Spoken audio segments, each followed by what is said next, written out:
Tonight, Doro Wat, a dish older than the country it is cooked in.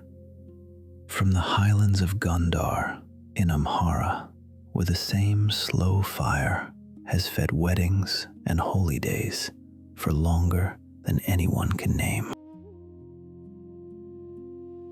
This is not fast food. It never was. Doro Wat is built on patience, on onions cooked down for hours, on a spice called Berbere that carries the whole warmth of Ethiopia inside it. Restaurants sell it as something rare, but at its heart, it is only the most patient kind of cooking. A stew you begin in the morning and are still tending in the afternoon. Servings 4. 25 minutes of preparation. 100 minutes of cooking. Just over 2 hours from start to table. 1.5 pounds of chicken drumsticks. 4 red onions. 8 cloves of garlic. 2 ounces of ginger. 1/4 cup of berbere. 1/2 cup of spiced oil. 2 cups of water. 2 tablespoons of lemon juice. 4 hard-boiled eggs. And a little fresh, cool cheese to serve alongside. First, the onions. 4 red onions pureed until they are completely smooth. Then into a dry pot. No oil yet, only the onions. Over a low heat, stirred and stirred for 30 minutes. You are cooking the water out of them, coaxing them from sharp to sweet. This is the foundation. Do not rush it. When the onions have gone soft and deep, the garlic and the ginger, 8 cloves minced, 2 ounces of ginger grated fine, folded into that dark, sweet base. Now the spiced oil, 1/2 cup, poured in at last. 10 minutes more until the whole pot turns fragrant and begins quietly to sizzle. And then the berbere, 1/4 cup of that deep red spice, stirred through until every strand of onion is coated. 5 minutes, no longer. The kitchen fills with the smell of it, chili and fenugreek and warm seed. The color turning from red to rust to a slow glowing mahogany.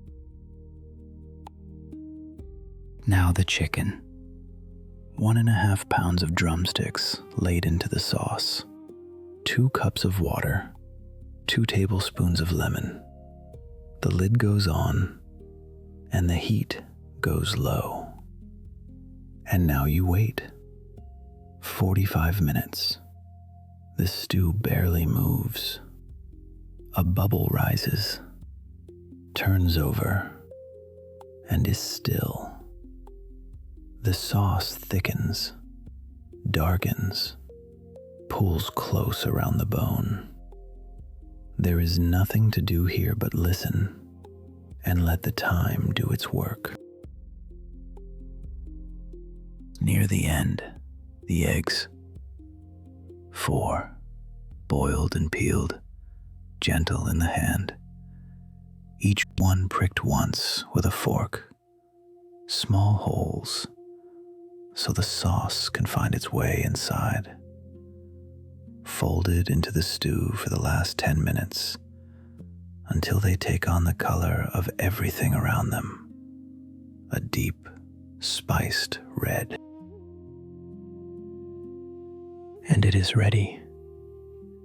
The stew comes off the fire, thick and dark and glistening, the chicken falling from the bone, the eggs warm and stained red, and beside it, a spoon of cool, fresh cheese to soften the heat.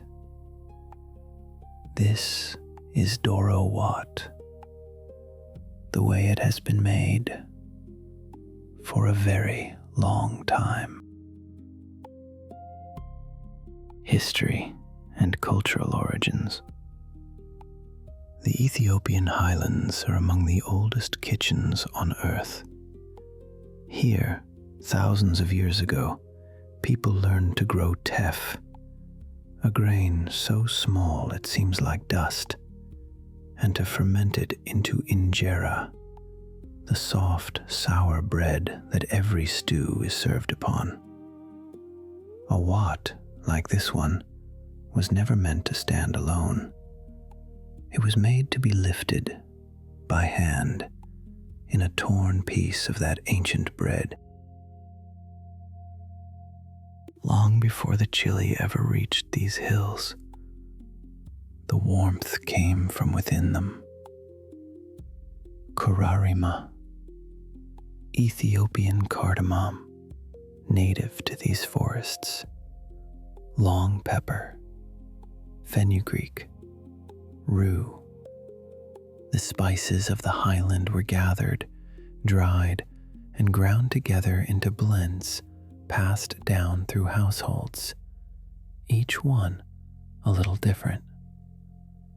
The Berbere of today still carries their memory, folded quietly inside the heat.